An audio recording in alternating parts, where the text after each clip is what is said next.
Bruce Reimer fut la première victime de la théorie du genre. Longtemps, son tragique destin a été dissimulé.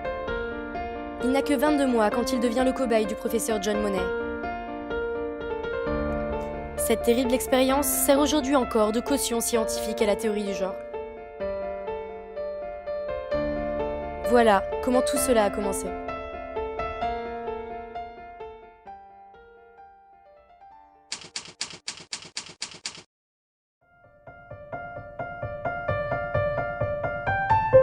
Janet Reimer est la mère de 2 petits garçons âgés de 9 mois.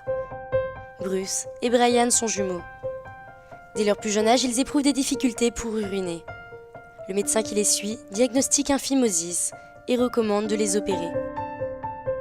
L'opération est courante, c'est une simple circoncision. Le 27 avril 1966, les 2 petits garçons sont admis à l'hôpital Saint-Boniface. Le petit Bruce est le premier à passer sur la table d'opération. And then the doctor said there has been a slight accident. The penis has been burnt off from circumcision. Malheureusement, suite à un dysfonctionnement de la machine à cautériser, le chirurgien brûle irrémédiablement le pénis de l'enfant. And I could not comprehend what he was talking about because, you see, I thought they were going to use a knife. I didn't know there was electricity involved. I said, "Oh my God, what are we going to do now?"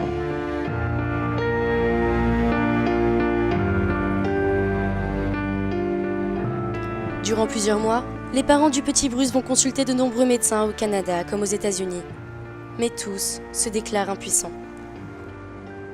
Alors que les parents de Bruce sont totalement désemparés et ne savent plus quoi faire, une émission de télévision va changer leur vie et celle de leurs enfants. Un dimanche soir de février 1967, alors que Janet et son mari sont devant leur télé, ils voient apparaître le professeur John Money sur l'écran. Dr. Money, it's still a pretty drastic procedure, isn't it? Well, it's a drastic procedure by your standards and mine. And I thought, here's our answer, here's our salvation, here's our hope. Les parents de Bruce décidèrent immédiatement d'écrire au professeur Money.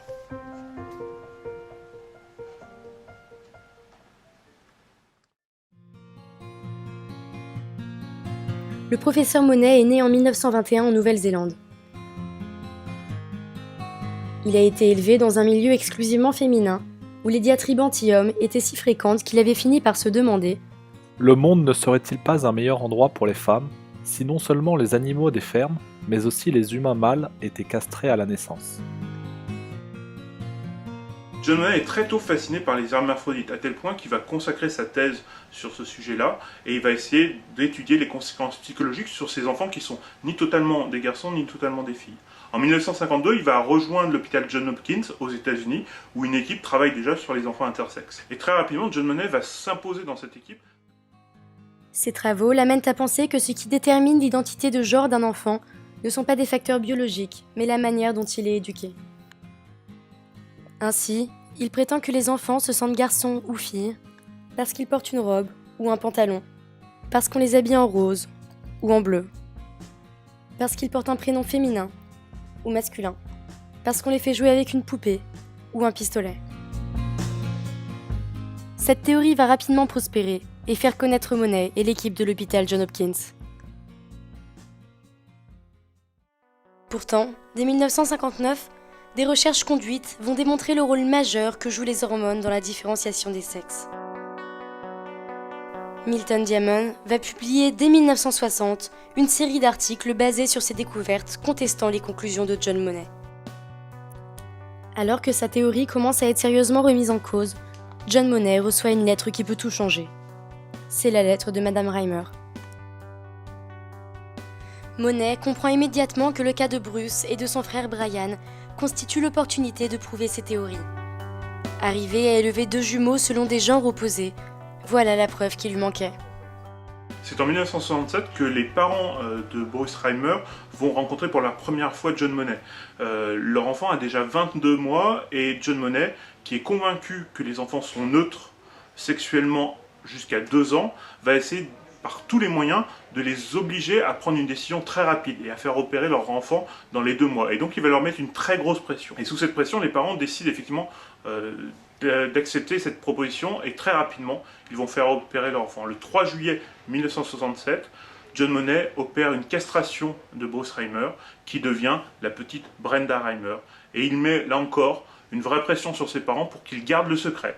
L'objectif pour lui, c'est l'expérience ne peut fonctionner que si personne n'est au courant que Brenda Reimer était un petit garçon.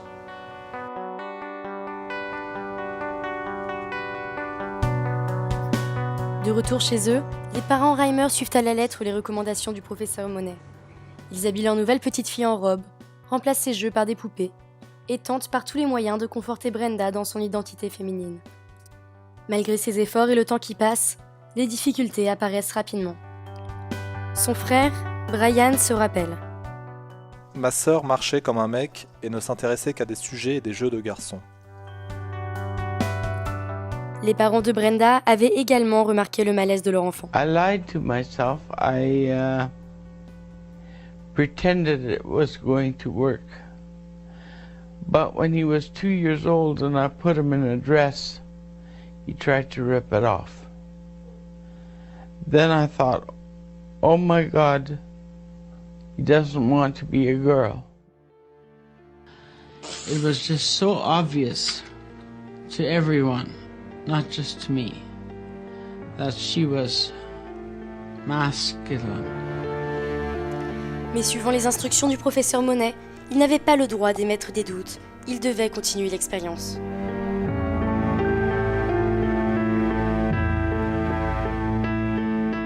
Dès son inscription à l'école, Brenda rencontra de nombreuses difficultés d'adaptation. Elle n'a jamais réussi à s'intégrer. Sujette à des accès de violence, elle ne se fait aucun ami et ses résultats scolaires sont très inquiétants.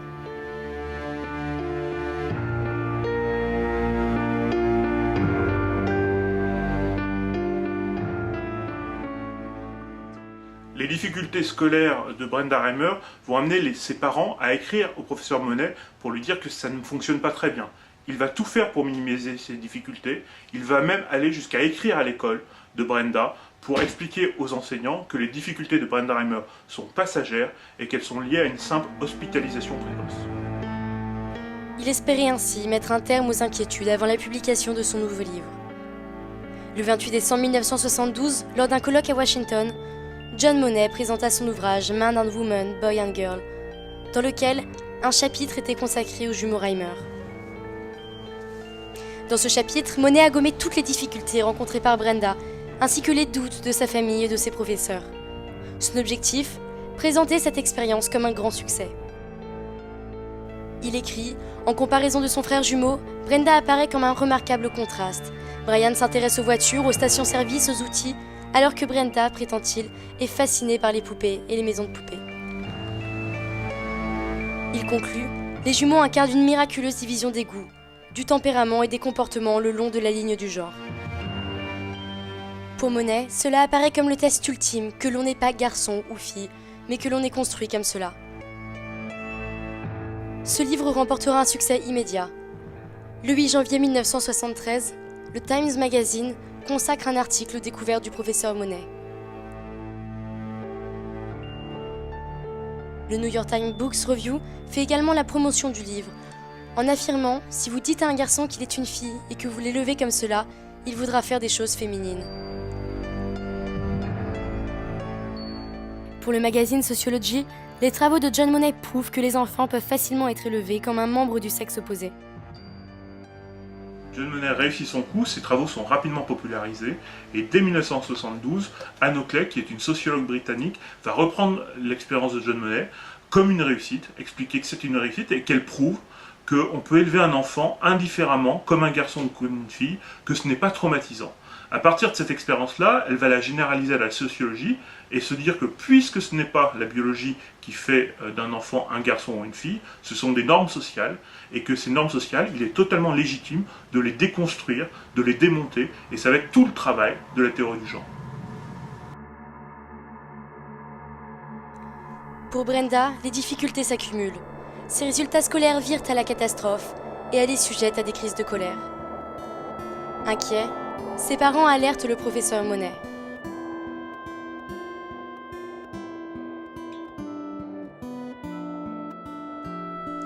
Afin de forcer Brenda à accepter qu'elle est différente de son frère et qu'elle est une fille, il va, lors d'une séance de thérapie, forcer les deux jumeaux à se déshabiller et à mimer des actes sexuels.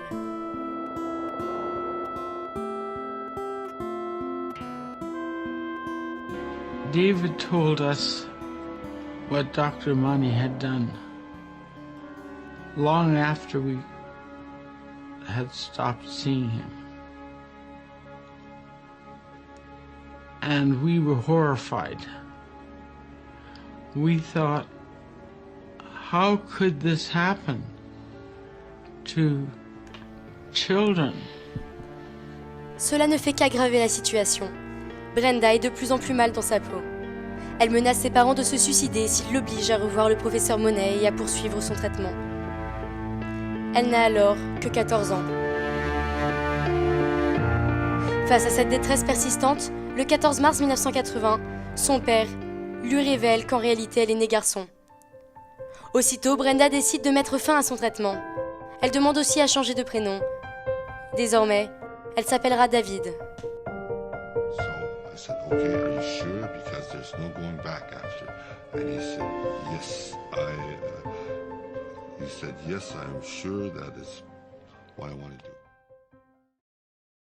L'expérience de Monet vient de tourner au fiasco. Le 2 juillet 1981, à 16 ans, David Reimer reprend le chemin de l'hôpital. Les chirurgiens vont lui reconstruire un pénis très rudimentaire. 5 ans plus tard, en 1986, les médecins pratiquent sur lui une phalloplastie complète, lui permettant de retrouver en partie l'usage de son sexe. Pendant ce temps, John Monet va tout faire pour éviter que l'échec de son expérience soit révélé.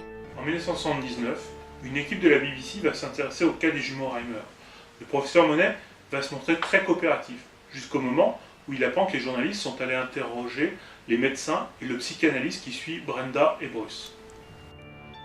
De peur que son secret soit éventé, il mit fin à l'entretien et appela immédiatement les parents Reimer pour leur interdire de parler aux journalistes. En 1987, Monet reçoit un prix pour ses travaux. Lorsqu'il reçoit sa récompense, dans son discours de remerciement, le professeur Monet va continuer à prétendre que son expérience est un formidable succès. En France, la majorité des manuels qui sont utilisés par les étudiants en études de genre continuent à prétendre que l'expérience de Monet est un succès. Ce livre d'Elsa Dorlin, qui est très largement utilisé par les étudiants français, fait ainsi totalement l'impasse sur le tragique accident de David Reimer et va continuer à dire que l'expérience de John Monet est à la base de la théorie du genre. Et pourtant, en 1994, le professeur Milton Diamond, après avoir rencontré David Reimer, publie un article pour faire connaître la vérité. So anyway, with that as a background, the child was supposed to grow up to be a healthy woman, heterosexual, and happy. Unfortunately, that's not what actually happened.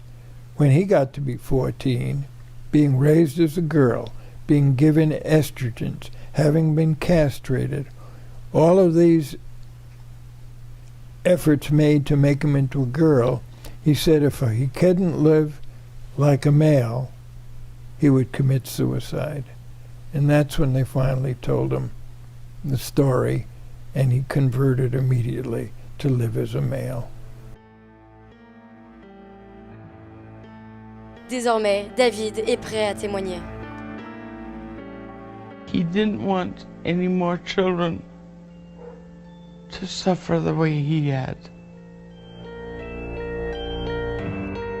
Il se confiera notamment à John Colin-Pinto, qui tirera de leur entretien un livre témoignage. Malheureusement, le traumatisme de cette expérience est insurmontable pour la famille Reimer. Le 5 mai 2004, David se donne la mort. I knew why the police were coming to the door, and I started screaming, "No, no, no." My husband came. He told us to sit down. They said they had some bad news. And I knew David was dead.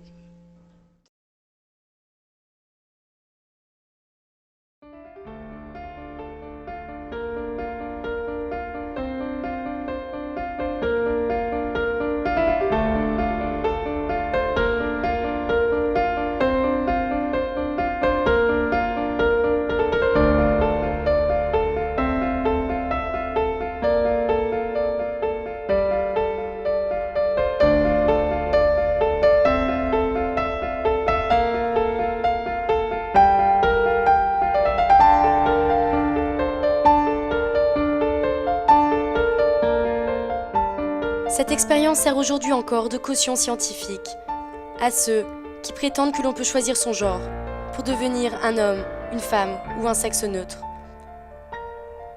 L'influence des militants du genre ne cesse de grandir. Ils interviennent dans nos écoles, militent pour imposer des livres non genrés à nos enfants, font pression sur les parlementaires et s'immiscent même jusque dans nos toilettes.